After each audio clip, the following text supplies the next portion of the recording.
Hello students, how are you? Hope you all are fine. So today we are going to start class 11 physics syllabus.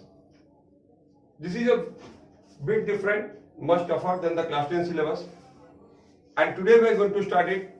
The first chapter that we are going to start is dimensional analysis. Now it is a new concept. But what you know, let me start from the part what you know. देखो हम लोगों को पता है कि physical quantities को हम लोग दो पार्ट में डिवाइड करते हैं, यूनिट्स को। एक को कहते हैं क्या, बेसिक या फंडामेंटल क्वांटिटीज, और एक को कहते हैं डिराइव्ड क्वांटिटीज। ये हम लोग छोटे क्लास में पढ़ते हैं। तो फंडामेंटल फिजिकल क्वांटिटीज क्या है? फंडामेंटल और बेसिक फिजिकल क्वांटिटीज क्या है? उसमें क्या क्या आता है? उसमें आता है लेंथ, जिसको हम लोग डिनोट करेंगे एल से। उसमें आता है मास, डिनोट करेंगे एम से। उसमें आता है टाइम, डिनोट करेंगे टी से। टेम्परेचर डिनोट करेंगे किससे? के से। लुमिनस इंटेंसिटी मतलब ब्राइटनेस, इसके बारे में क्लास 12 में पढ़ेंगे हम लोग। लुमिनस इंटेंसिटी, इसको कैंडेला। और लास्ट में amount of substance. Amount of substance ये हालांकि केमिस्ट्री का रिलेटेड है, मोल। तो ये सब जो 1 2 3 ये सब जो physical this are called what, this. और इसमें एक और है करंट, इलेक्ट्रिसिटी या electric current. Electric current as you know it is denoted by E। ठीक है, तो length, mass, time, temperature, luminous intensity, amount of substance और electric current, this are called what, fundamental और बेसिक फिजिकल क्वांटिटीज।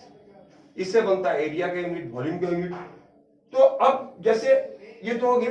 अब जैसे मान लो हमको किसी भी फिजिकल क्वांटिटी को लिखना है, किसी भी डिराइव्ड क्वांटिटी को लिखना है, तो हमको इनका यूज करते हैं। कैसे?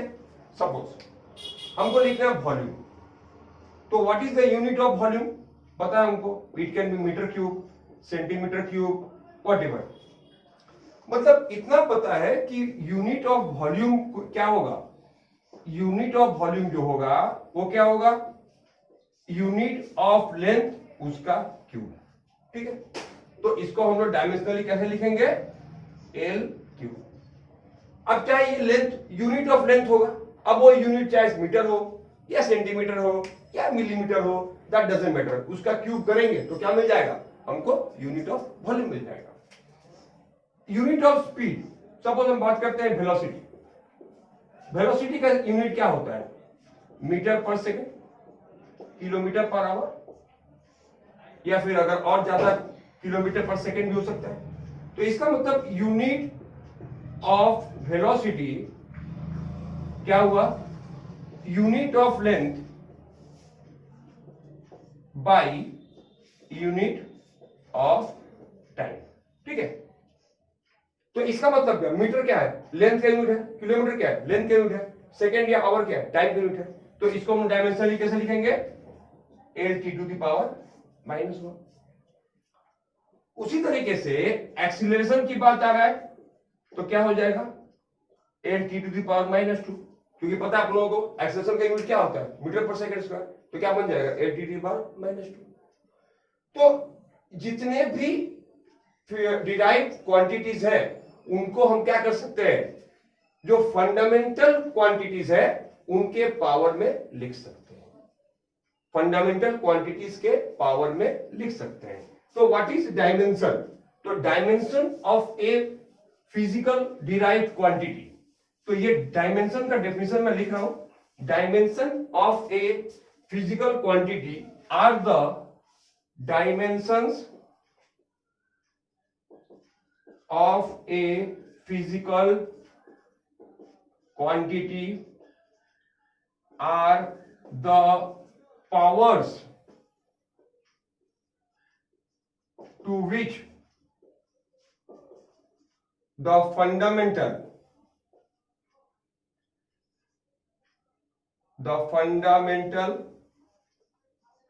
quantities are raised to which the powers of the fundamental quantities are raised to express the derived physical quantity.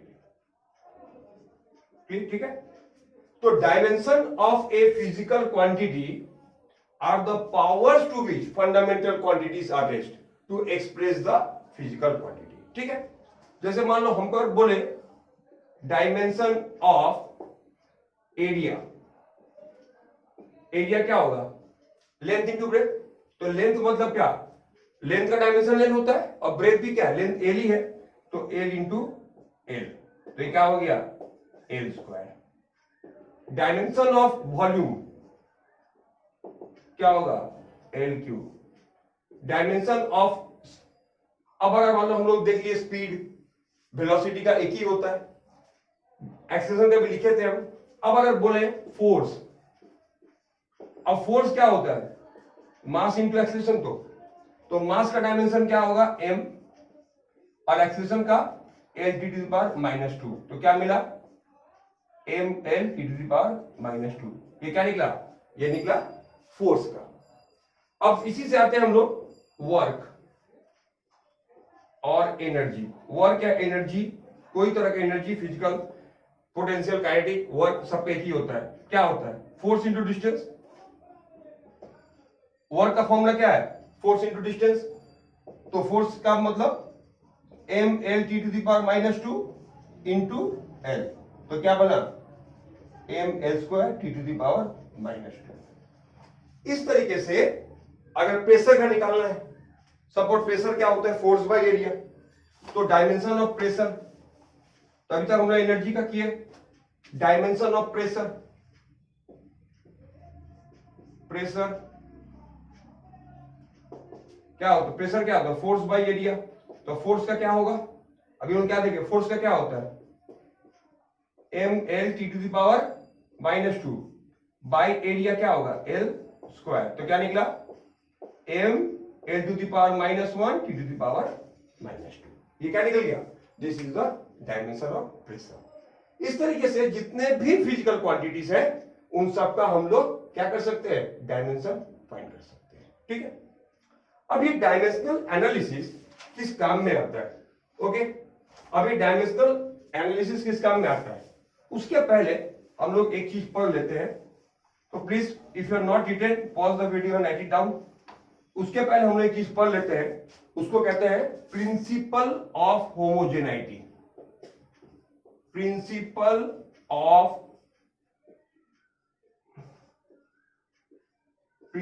Of homogeneity. ठीक है, एवरी इक्वेशन, ये क्या स्टेट करता है? Every equation containing every equation containing physical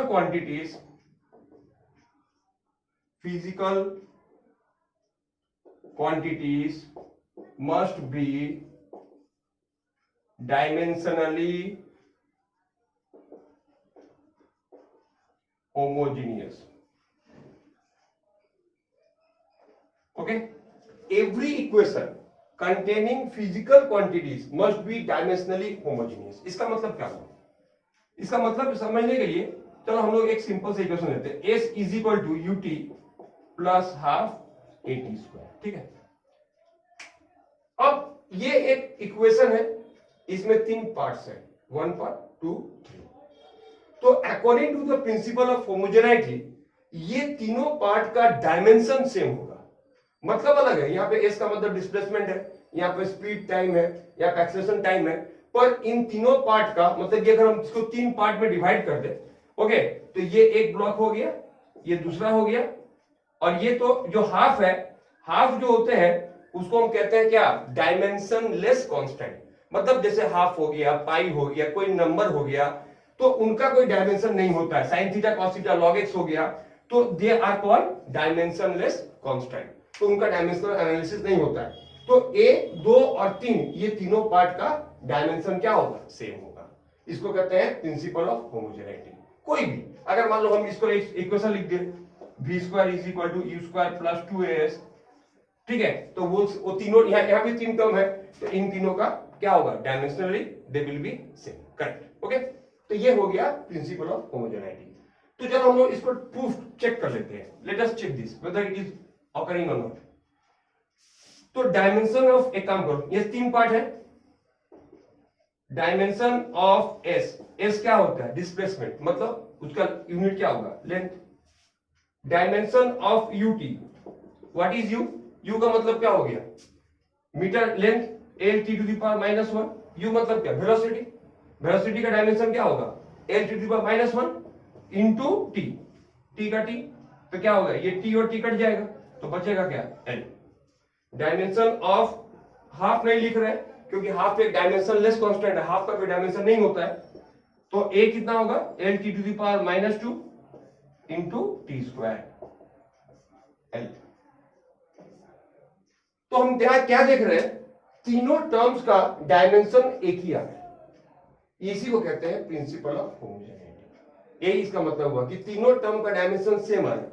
इसका मतलब according to the principle all 3 terms are dimensionally homogeneous. ठीक है, तो ये हो गया इसका। अब ये डायमेंशनल एनालिसिस का यूज क्या है, एप्लीकेशन क्या है? अब हम लोग पढ़ने जा रहे हैं application of dimensional analysis. Application, तो देखो स्टूडेंट, डायमेंशनल एनालिसिस का 3 एप्लीकेशन है। पहला चीज क्या हो गया कि to check the correctness of an equation, to check the correctness of an equation. ठीक है, तो जैसे मान लो कि मुझे एक इक्वेशन दे दिया गया, ठीक है, तो हम लोग को वो चेक करना है, बताना है कि इक्वेशन सही है कि नहीं। जैसे हम लोग एक न्यूमेरिकल करते हैं, चेक द करेक्टनेस, ठीक है, तो एक एग्जांपल, चेक द, हम उतना लिख नहीं रहे, correctness of the equation t is equal to 2 pi root over L by G. ठीक है, टाइम पीरियड पता है, जाना पहचाना है, टाइम पीरियड का formula t is equal to 2 pi root over L by G. उस इक्वेशन को हमको चेक करना है कि इक्वेशन सही है या नहीं। ठीक है, लेट्स सी। तो क्या करेंगे? तो डायमेंशन ऑफ t, t मतलब क्या? टाइम पीरियड, मतलब टाइम क्या होगा? t। ये हो गया LHS। अब आते हैं RHS में। डायमेंशन ऑफ 2 पाई को हटा देते हैं, हम 2 पाई नहीं लिखेंगे। क्यों? क्योंकि 2 पाई जो है वो एक डायमेंशन लेस कांस्टेंट है, उसका कोई डायमेंशन नहीं होता। जैसे हम लोग उसमें हाफ को नहीं लिए थे, तो L by g, what is L? L, L का मतलब क्या होगा? डायमेंशनली क्या होगा? लेंथ मतलब L होता है, और G इज व्हाट? एक्सीलरेशन। वही तो एक्सीलरेशन का हम लोग क्या पढ़े थे? L t to the power minus 2। Okay, तो ये हो गया L और ये हो गया L to the power minus 2। अच्छा, अब अगर ये L तो कट जाएगा, ये ऊपर चला गया, तो टी स्क्वायर का स्क्वायर रूट, मतलब ए भी क्या निकला? टी। ओके, तो डायमेंशन ऑफ L बाई जी क्या? टी आ गया। तो दोनों का डायमेंशन LHS RHS दोनों का डायमेंशन क्या आ रहा है? सेम आ रहा है। इसका मतलब ये जो इक्वेशन है वो क्या है? That is dimensionally correct. Okay, this equation is dimensionally correct. ठीक है स्टूडेंट्स? अच्छा, नाउ तो ये पहला हो गया। अगर मान लो कहीं G बाई L दे देता, तब तो ये दोनों मैच नहीं करता ना, तो हम बोल देते कि इक्वेशन क्या है? गलत है। तो इस तरीके से तो फर्स्ट पॉइंट हम लोग का क्लियर हो गया, to check the correctness of the equation. Second thing is to convert, to derive the formula, to derive the formula. मतलब जैसे मान लो तुमको कोई चीज बोल दिया कि वॉल्यूम रेडियस पे डिपेंड करता है, तो वॉल्यूम क्या है? रेडियस के साथ में फॉर्मूला क्या बन जाएगा? v equal to R cube या आर स्क्वायर। उस तरीके से तो हम लोग एक सम करते हैं, ए पार्टिकल ऑफ मास m, तो इसको समझने के लिए हम लोग एक न्यूमेरिकल लेते हैं, ए particle of mass m, A particle of mass moves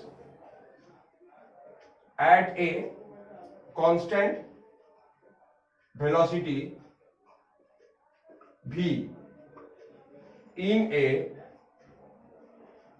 circular path of radius r. Find the expression for centripetal force. Okay, समझ आ गया क्या बोल रहा है? A particle of mass m moves at a constant velocity v in a circular path of radius r. तो एक particle है, वो सर्कुलर पाथ में मूव कर रहा है, तो find the expression for the centripetal force. तो सेंट्रीपिटल फोर्स का एक्सप्रेशन पूछा है. ठीक है, तो चलो स्टार्ट करते हैं. तो यहां पर देखो हम लोग क्या करेंगे, तो एक तो सेंट्रीपिटल फोर्स को F मान लिए, वेलोसिटी v हो गया, मास m हो गया और रेडियस r हो गया. ठीक है, तो इतने सारे वेरिएबल्स हैं.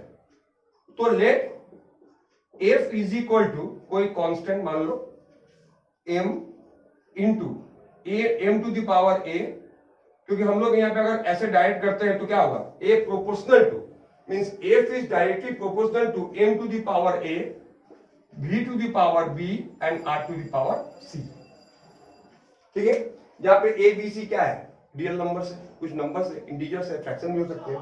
ठीक है, तो a b तो m to the power a, v to the power b, r to the power c. तो और क्या वो लिखेंगे, f is equal to k m to the power a, v to the power b, r to the power c. ठीक है, अब हमको करना क्या है, हम लोग को दिखाना है कि a b c का वैल्यू फाइंड करना है. ठीक है, डायमेंशनली.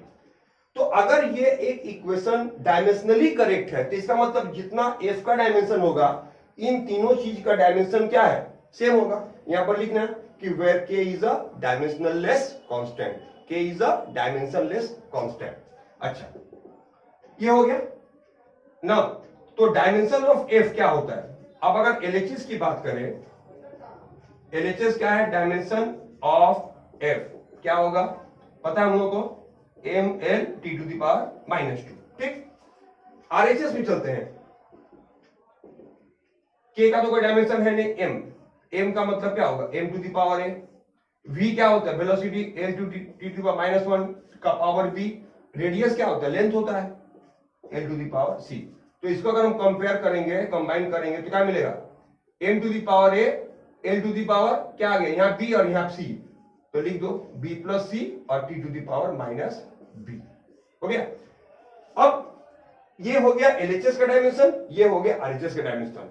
अब as the equation is dimensionally homogeneous, लिखो as the equation is dimensionally homogeneous, तो क्या होगा, देयरफॉर क्या लिखेंगे, ml t to the power -2 is equal to m to the power a, l to the power b plus c, t to the power -b. हो गया. अब compare करो, comparing the powers. तो कंपेयरिंग करने से क्या मिला, a इक्वल टू 1. ठीक है, यहां पर a 1, यहां पे 1, b plus c equal to 1, यहां पे b प्लस c, यहां पे 1. ठीक, और -b इक्वल टू -2. तो माइनस माइनस काट देते हैं तो क्या निकला, b इक्वल टू 2. अगर b इक्वल टू 2 वैल्यू यहां पुट कर दो तो c इक्वल टू कितना मिल जाएगा, c इक्वल टू मिल जाएगा -1. तो a1 b2 c -1. ठीक है, अब इसको अगर हम लोग पुट करते हैं तो क्या मिलता है हम लोग का, f is equal to k m to the power 1 m, v का पावर b और बाई r का पावर -1 नीचे लिख दिए. अब experimentally it has been found that k equal to 1. तो अगर k इक्वल टू 1 तो ये k गायब हो जाएगा, तो f equal to mv² by r. तो ये सेंट्रीपिटल फोर्स का हम लोग फॉर्मूला डिराइव कर दिए bye the help of dimension. ठीक है, जो हम लोग सर्कुलर मोशन में पढ़ेंगे बाद में, उसका फॉर्मूला हम लोग इस तरीके से डायमेंशन के द्वारा डिराइव कर सकते हैं. थर्ड यूज जो होता है, वेरी इंपॉर्टेंट यूज, तो ये तो लोग दो यूज हो गया. अब थर्ड यूज जो है वो to convert a one physical quantity from one system of unit to another. Means जैसे convert a physical quantity from to convert a unit from one system to another. जैसे हमको पता है छोटे मोटे कन्वर्जन तो हम लोग ऐसे ही याद कर लेते हैं, जैसे 1 metre is equal to 100 centimetre, 1 kilogram is equal to 1000 gram. लेकिन अगर पूछे 1 जूल इक्वल टू कितना अर्ग, 1 न्यूटन इक्वल टू कितना डाइन, या फिर और इस तरह कुछ समझ देता है, तो क्या करेंगे? तो उसके लिए हम लोग को डायमेंशन का यूज करना पड़ेगा। तो जैसे मैं एक सम कर रहा हूं, कन्वर्ट 1 न्यूटन, तो कन्वर्ट जैसे एक न्यूमेरिकल हम लोग कर रहे हैं, ठीक है, example convert 1 Newton convert the 1 Newton. अब 1 न्यूटन क्या है पता है हम लोग को, SI unit of force to CGS units, मतलब डाइन में कन्वर्ट करना है, ठीक है। 1 न्यूटन क्या है? What is newton? Newton is the SI unit of force. उसको क्या करना है? उसको डाइन में कन्वर्ट करना है, ठीक। कैसे करेंगे देखा जाए। SI unit of force is Newton, पता है हम लोग को। डायमेंशन ऑफ फोर्स कितना होता है हम लोग पढ़ चुके हैं, क्या? ml² t to the power -2। Okay, dimension of force क्या होता है? ml² t to the power ml t to the power -2, sorry, dimension of force क्या होगा? ml t to the power -2। अब देखो, लिखो, let m1 l1 t1 be the units of length mass time in the SI system, and let L2 M2 T2 be that in the CGS system, ठीक है। ये SI system में है, ये CGS system में है। अच्छा, और N1 and N2 be the numerical values in the SI system and CGS system, ठीक है। तो क्या होगा? तो डायमेंशनली तो दोनों सेम है ना, तो हम बोल सकते हैं therefore N1 M1 L1 T1 square is equal to N2 M2 L2 T2 square, okay. N1 numerical value जो यहाँ पे बोल चुका है 1 न्यूटन, ये CGS का हो गया, ये SI का हो गया। अब अगर हमको निकालना क्या है, हमको क्या फाइंड करना है? हमको N2 का वैल्यू फाइंड करना है। तो N2 कैसे निकालेंगे स्टूडेंट्स? तो N2 इज इक्वल टू क्या होगा? N1 M1 by M2 L1 by L2 T1 by T2 का होल स्क्वायर, ठीक है। अच्छा, अब क्या होगा? अब N1 तो पता है हमको 1, ये CGS सिस्टम में मास क्या होता है? 1 kg, और इसमें सॉरी SI सिस्टम में मास 1 kg, CGS में 1 ग्राम। SI में लेंथ 1 मीटर, CGS में 1 सेंटीमीटर, और ये दोनों में सेकेंड होता है, ओके, क्लियर हुआ? अब यहां पर क्या बोला है, तो क्या करेंगे हम लोग? अब यहां पर 1 किलोग्राम और नीचे में है ग्राम, तो 1 किलोग्राम क्या होता है? तो N2 is equal to 1 kilogram मतलब 10 क्यूब ग्राम बाई ग्राम 1 ग्राम, और ये क्या निकला? 10 स्क्वायर सेंटीमीटर बाई 1 सेंटीमीटर। तो ये यूनिट कट गया, तो बचा क्या? 10 क्यूब इंटू 10 स्क्वायर कितना होता है? 10 टू पावर 5। तो what we have derived that 1 newton is equal to 10 to the power 5 CGS units, या इसको हम बोल सकते हैं जैसे कि हमको पता है डाइन, ओके। अब तुम लोग एक ट्राई करना, कन्वर्ट, एक होमवर्क दे रहे हैं, convert 1 joule that is the SI unit of energy into CGS unit that is the अर्ग, ठीक है। तो जूल को अर्ग में करना है, पता हम लोग को 1 जूल 10⁻7 अर्ग, दो ट्राई कर देख लेना इस तरीके हो रहा है कि नहीं। तो इस वीडियो में, ये क्योंकि फर्स्ट वीडियो है, इसको हम शॉर्ट रख रहे हैं, इसमें हम लोग सिर्फ डायमेंशन के बारे में पढ़ चुके हैं कि डायमेंशन क्या है, डायमेंशन का एप्लीकेशन क्या है। अब हम लोग को 11 में न्यूमेरिकल्स पे बहुत ज्यादा ध्यान देना होगा. We have to practice much more numericals than we have done in the up to 10. Okay? अच्छा, बिफोर कंक्लूडिंग एक छोटा सा बात कर दे कि डायमेंशन जो क्वांटिटीज है उसमें हमको क्या नहीं मिलता है. What are the limitations of dimension. Dimensional analysis का लिमिटेशंस क्या है. तो पहला पॉइंट हो गया कि it can not be use to calculate the dimensionless quantities. Dimensionless quantity को हम लोग कैलकुलेट का वैल्यू फाइंड नहीं कर सकते. ठीक है, जैसे मान लो हमको बोल दिया टी, हम लोग इक्वेशन में बता दिए कि k is equal to 2 pi root over l by G होता है, ये डिराइव कर दिए. अब k का वैल्यू 2 पाई होगा, इसको लेकिन डायमेंशनल एनालिसिस से नहीं बोल सकते, उसके लिए अदर एक्सपेरिमेंट करना पड़ेगा to find the value of k. ठीक, तो we can not find the value of the dimensionless quantities. हम सिर्फ डायमेंशनल एनालिसिस में उन्हीं क्वांटिटीज का वैल्यू फाइंड कर सकते हैं जिनका कोई डायमेंशन होता है. सेकंड, जैसे हम लोग किए थे कि f a प्रोपोर्शनल टू क्या m to the power a, v to the power b, r to the power c. ठीक है, अगर कोई फिजिकल क्वांटिटी 3 से ज्यादा चीजों पे डिपेंड करता है तो उसका हम लोग सॉल्व नहीं कर पाएंगे, उसका इक्वेशन हम लोग नहीं निकाल पाएंगे, क्योंकि मेरे पास तो वेरिएबल 3 ही है ना, l m t. तो अगर ये 4 फैक्टर पे या 5 फैक्टर पे डिपेंड करता है तो हम लोग उसका इक्वेशन फाइंड आउट नहीं कर पाएंगे. तो ये एक प्रॉब्लम हो गया कि अप टू 3 वेरिएबल्स तक हम लोग इसको यूज कर सकते हैं. तो if the physical quantity depends upon more than 3 factors, then its expression cannot be analyzed by the help of dimensionless quantities. हो गया. थर्ड जो पॉइंट है वो वेरी इंपॉर्टेंट पॉइंट है. वो क्या है कि जैसे मान लो sine theta, cos theta, log x, e to the power x, ये जो trigonometric, logarithmic, exponential variables can not be analysed by the help of dimensional. तो डायमेंशनल एनालिसिस में हम इनका एनालिसिस नहीं कर सकते. ओके, तो these are the 3 limitations of the dimensional analysis. So this chapter we have completed. In the next video, which you will get very soon, we will do some more sums, at least 10 to 12 sums on this chapter. Till then, see the video and practice the sums. Okay students, have a nice day.